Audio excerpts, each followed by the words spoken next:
Hello, and welcome to another video in Gas City Gaming's Warhammer 40k lore series. In this video, we will continue our coverage of the Warhammer 40k timeline. If you can think of another topic you'd like me to cover in these videos, please mention it in the comment section below. The Horus Heresy, Year 5 to Year 14 of the 31st Millennium. Eventually, the Imperial Warmaster Horus fell to the temptations of the ruinous powers of chaos and attempted to destroy the Imperium from within by usurping the power of the Emperor. The treason of Horus, known in later centuries as the Horus Heresy, spread to embrace approximately half of the Imperium's military forces, including small planetary defense forces, many regiments of the Imperial Army, the 9 Chaos Space Marine Trader Legions, and several of the Adeptus Mechanicus' potent titans, forming the core of the Dark Mechanicum adepts who chose to serve the ruinous powers, and were later called the Dark Mechanicus. The terrible civil war lasted for 7 standard years, and culminated in a massive siege of the Imperial Palace during the climactic Battle of Terra. After 55 days of fighting, the war was ended by the Emperor of Mankind and Horus dueling in single combat aboard Horus's flagship, the battle barge Vengeful Spirit, in orbit of Terra, before further loyalist forces could reach the world and throw the traitor forces back from their prize. Although mortally wounded during the final battle with his favored son, who had become swollen and immensely powerful with the favor of the Chaos Gods, the Emperor was able to strike down Horus, using the full gathered might of his awesome psychic powers and obliterate Horus's soul from the warp, preventing him from being resurrected to serve the ruinous powers once more. Without their leader, the unity of the forces of chaos soon crumbled, and as loyalist reinforcements led by Robute Guilliman of the Ultramarines arrived in the solar system, the Chaos Space Marine Legions and their allies retreated to the massive warp rift in the Segmentum Obscurus, known as the Eye of Terror. At his own direction, the crippled body of the Emperor was installed into the cybernetic life support mechanisms of the psychic amplifier known as the Golden Throne, so that his mind would continue to have an anchor in real space from which his potent mind in the warp could battle the influence of the Chaos Gods and continue to direct the Astronomicon, the psychic beacon that was the lifeblood of the Imperium's communication, commerce, and interstellar travel. Effects of a small battle of the Heresy on the planet of Sotha drew the attentions of the hive fleets of the Tyranids to the galaxy. It was during these days that they started moving towards this new prey. The Great Scouring, years 14 to 21 of the 31st Millennium. The Great Scouring, or simply the Scouring, was the Imperium of Man's great counteroffensive against the Traitor Legions. It began immediately after the end of the Horus Heresy following the death of the Warmaster Horus, and the failure of his siege of the Imperial Palace during the Battle of Terra in the early 31st Millennium. It succeeded in driving the forces of chaos from Imperial space into finding a refuge in the permanent warp storm known as the Eye of Terror.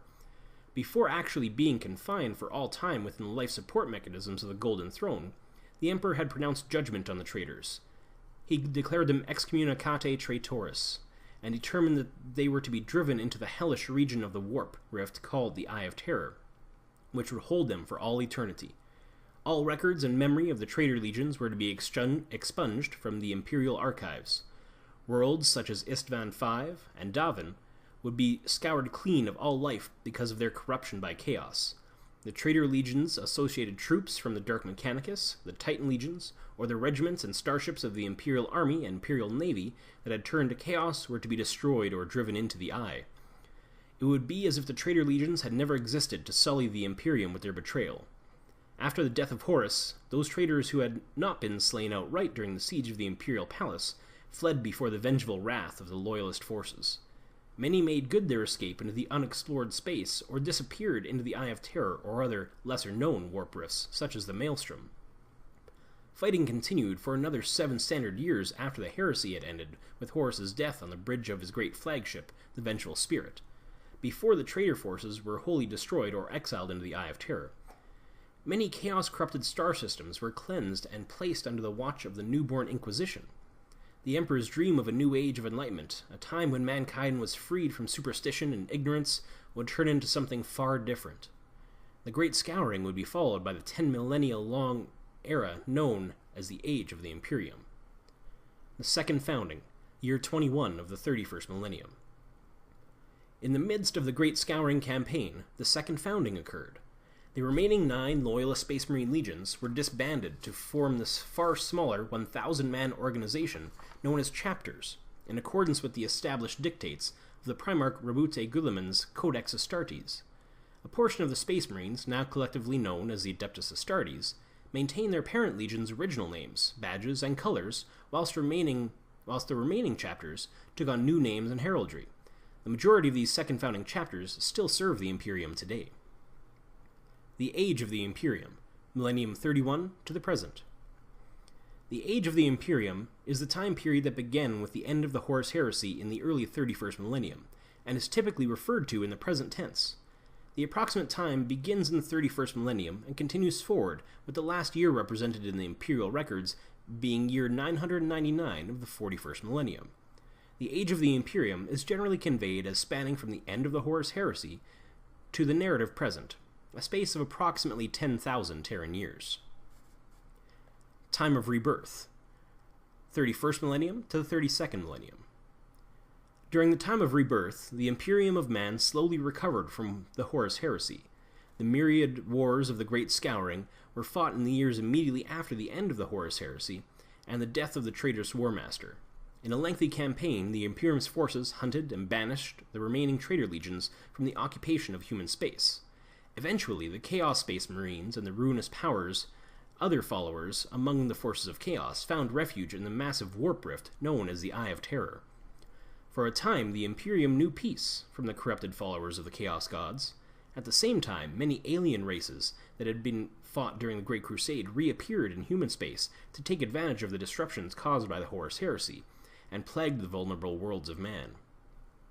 In order to prevent a single person from controlling as much military power as Horus had mastered and eliminate the risk of another large-scale civil war, numerous reforms were enacted at the hands of Rebute Guilliman to reshape the Imperium's political and military structure. In this way, the men and women of the Imperium could face the new post-heresy realities of an interstellar government where the Emperor was no longer capable of carrying on the day-to-day tasks of interstellar governance. The Imperial Army was divided into the land-based forces of the Imperial Guard and the space-based forces of the Imperial Navy, each with a separate chain of command, structure, and bureaucracy.